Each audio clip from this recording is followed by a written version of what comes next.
Howdy folks, I'm Ben Starr, the Ultimate Food Geek. Welcome back to my kitchen. Today we are making sourdough buttermilk biscuits.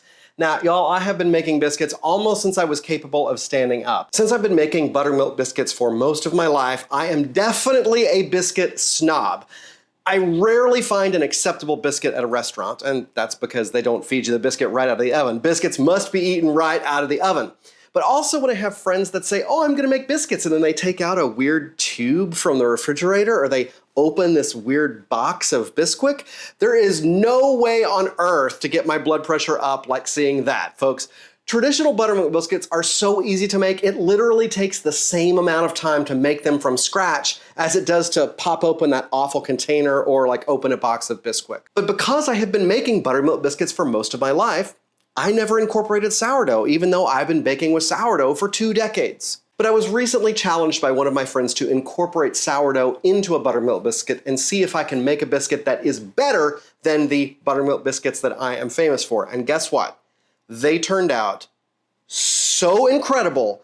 Like, I was sitting there eating it, not even believing how incredible it was. The addition of sourdough starter to biscuits not only gives it this wonderful crusty texture, as the flavor is so complex and rich. It's like light years above the best buttermilk biscuit that I have ever had in my entire life. So today I'm going to teach you how to make that sourdough buttermilk biscuit. Now clearly, sourdough is not a new addition to buttermilk biscuits. So many misled people out there are discarding and feeding their starter every single day, and they've got to figure out some way to cram that discard into other recipes, that biscuits were one of the first things people thought about. Well, for those of you who follow my channel, you know that we don't ever discard starter. We only feed our starter when we need to make more. So we don't find ourselves needing to put sourdough starter into every single thing that we bake. If you're a sourdough baker and this sounds like heaven to you, spend some time on my channel with my other videos and you'll be shocked. You don't need to feed your starter. But in this case, we are incorporating the sourdough starter as a flavoring agent rather than a leavening agent. So this is technically a discard recipe, even though there's no such thing as discard in my sourdough world. Now this method does take a couple of extra steps that you don't have to do with regular buttermilk biscuits, which you can make in a single bowl. Today we're going to dirty up 2 bowls and we're going to dirty up a whisk. So there's a slightly higher dishwashing burden to these, but once you taste this, you will not mind washing that extra bowl and whisk at all. Now for you metric folks, I am speaking in ounces today, but the metric equivalents are going to be right there on the screen, and they'll also be in the written recipe, which is located in the video description below this video. You can also go to ultimatefoodgeek.com, my website, and get a printable version for free. Your very first step is to preheat your oven to 425 degrees. And you want to put the rack of the oven 1 or 2 racks below the center of the oven to make sure you get really good crusty bottoms on your biscuits. I'm actually using my teeny tiny top oven, and it's only got 1 rack, but it preheats super fast. Okay, let's get started. So we're gonna measure our ingredients today. Get a scale if you don't have one. There's no way to bake with consistency without a scale, especially if you're a beginner. My favorite scale is linked in the video description below. We wanna start with 4 ounces of sourdough starter at 100% hydration. 100% hydration means that when you feed your starter, you feed it equal weights, not measures or volumes, equal weights of flour and water. So a sample feeding for you might be 8 ounces of flour and 8 ounces of water, equal weights. As long as you feed your starter that way, you're good on this recipe. If your starter is overhydrated, your biscuits are not gonna turn out as crusty and delicious. And I do have a video called Troubleshooting Simple Sourdough that will teach you how to fix your starter if it is overhydrated. All right, to our starter, we are going to add 4 ounces of buttermilk, and that means buttermilk, real buttermilk. Those of you who say, oh, I just make buttermilk by adding a little bit of vinegar to my milk. No, you are not making buttermilk. You are making vinegary milk. Buttermilk is a naturally fermented product that acidifies through the fermentation process with lactobacillus bacteria. It has a delicious taste all by itself. Would you want to drink that milk that you just poured vinegar in? I don't think so. Buttermilk is a crucial ingredient, folks. I keep it in my kitchen all the time. It should always be in your refrigerator. And if you're one of those folks that say, oh, it expires before I use it, buttermilk lasts weeks beyond the expiration date. Get a small container, and then when you run out, all you gotta do is fill that container with regular milk, shake it up, put it on your countertop for 2 days, and it turns itself into buttermilk. So buttermilk is sort of like sourdough starter. You can perpetuate it over and over and over again without having to buy more. It's super cool. All right, 4 ounces of buttermilk. Now we need to get these incorporated with each other. I like to use one of these little spiral whisks or gravy whisks because it seems to work just a little bit better than a regular whisk. You can use a fork, whatever. just make sure you get that sourdough starter incorporated into the buttermilk so that it's a fairly homogeneous mix. All right, that takes a little while, but be patient, it will come together. Try to get the majority of that out of your whisk or whatever you're mixing with, because you don't want to underhydrate your recipe. Now it's time for our dry ingredients. We are looking for 7 ounces of all-purpose flour. And folks, use all-purpose flour. Don't use bread flour for this recipe. It does not work. It makes your biscuits tough. 1 tablespoon of baking powder. Make sure it's baking powder, not baking soda. They are not interchangeable. And make sure, if you don't use this very often, that you check your expiration date on the bottom of the pan, because if you try to use expired baking powder, you're not going to get a proper rise to your biscuits.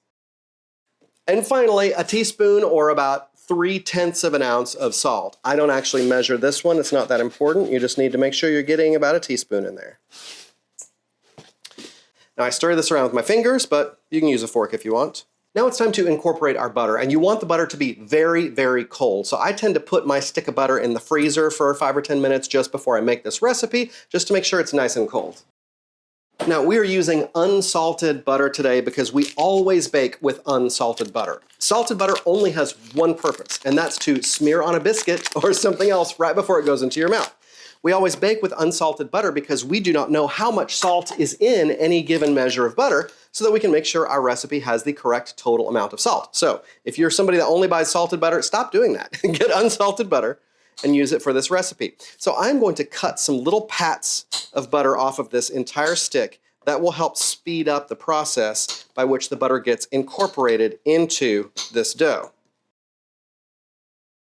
And now it's time to cut in the butter. This is a classic pastry making technique, and there are multiple ways to do this. But for me, my favorite way is to use a pastry blender.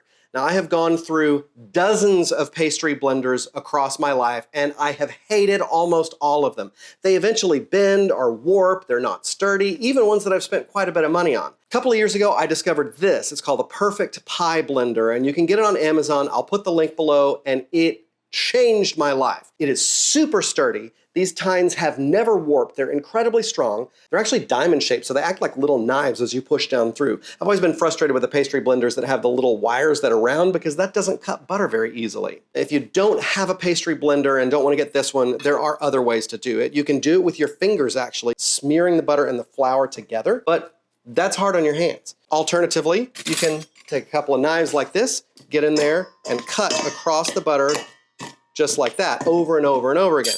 But the pastry blender is definitely the easiest way to go. Now there is another way, which is what I use for pie crust, and that is to grate the butter on a box grater. But I find with biscuits, that does not give me the texture that I'm looking for. A biscuit is a rustic product, and so I like having larger and smaller chunks of butter, and that doesn't happen when you grate the butter. However, if you've got a grater and don't have a pastry blender, that's definitely the easiest way to go. You just won't have that perfect texture to your biscuits.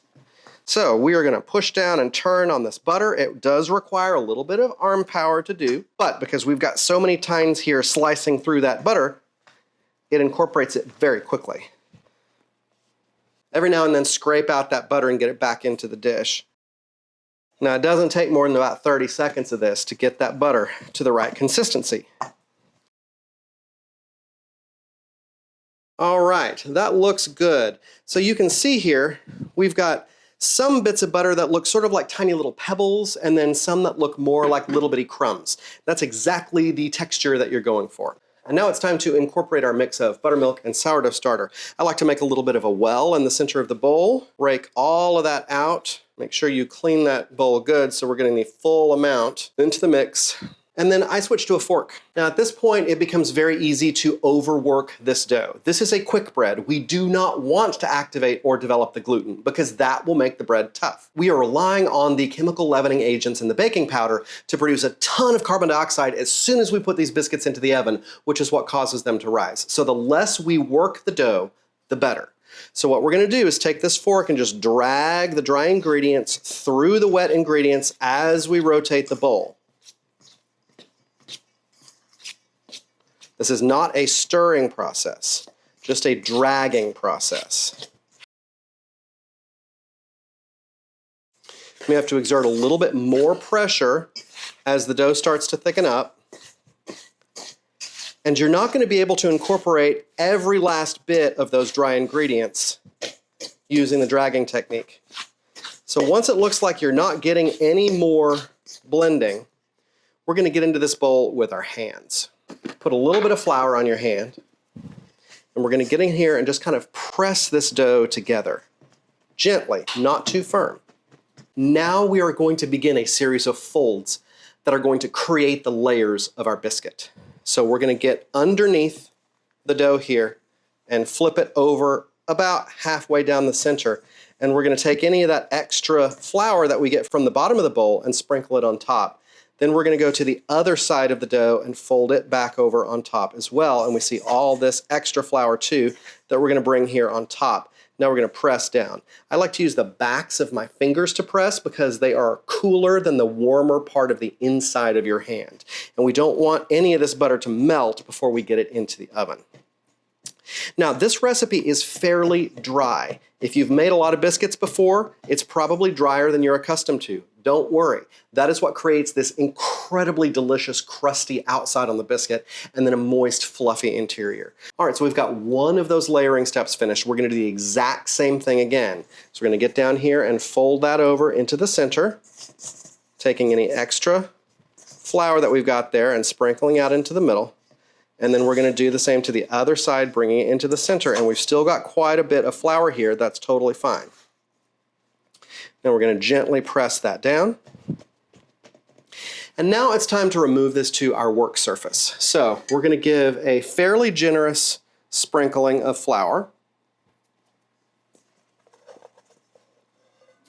Transferring our biscuit dough out, and then all of that stuff that's left, we're just going to sprinkle right here onto the surface of the dough and even it out. All right, now we're going to pat this out just a little bit more and do another turn. With our first turn, we folded one layer over the top and another one over. That created 3 layers. When we did it the second time, that flat dough had 3 layers. So when we turned the 3 layers over on top, we had 6 layers, and then the other flip made 9 layers. So this dough currently has 9 layers in it.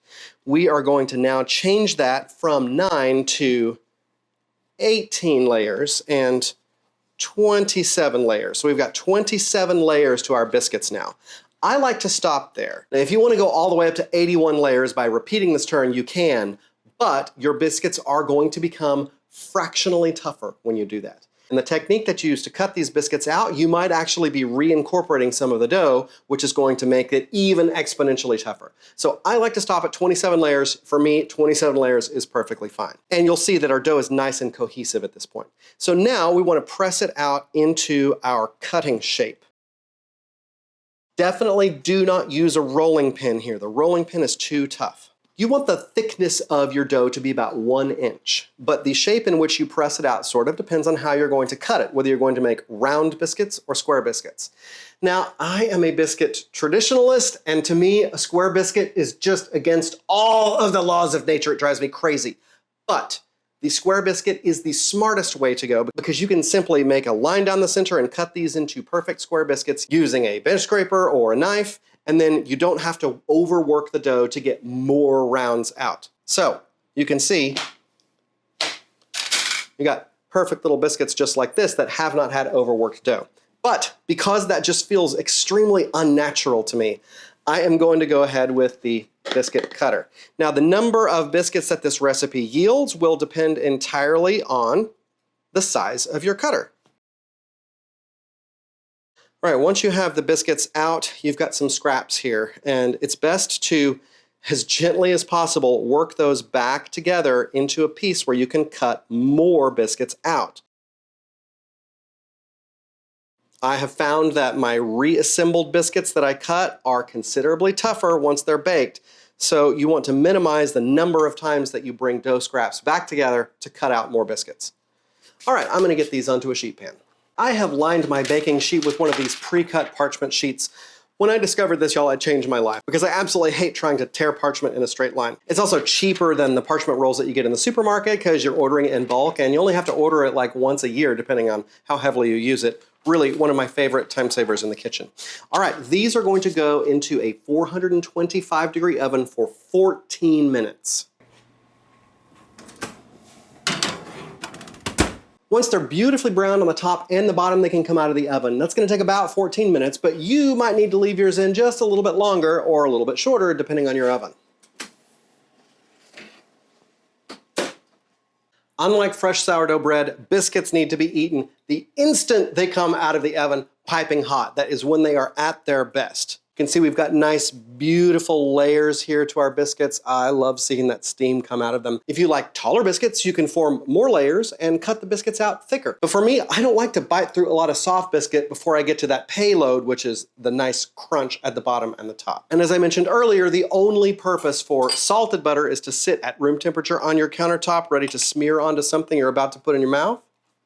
Let's give them a taste. Y'all, they are so crusty on the outside and tender, moist, flavorful on the inside. This blows a regular old buttermilk biscuit way out of the water. Well, I got a crowd of people right over there ready to eat these babies, so I gotta wrap it up. Folks, if you enjoyed this video, please consider subscribing to my channel. It helps me out a lot. Give me a like. Feel free to comment in the comments below, especially if you're having trouble with the recipe. I try to get around to every single comment for folks that need help. Hit me up on my website, ultimatefoodgeek.com. I'm Ben Starr, the Ultimate Food Geek. Thanks for watching.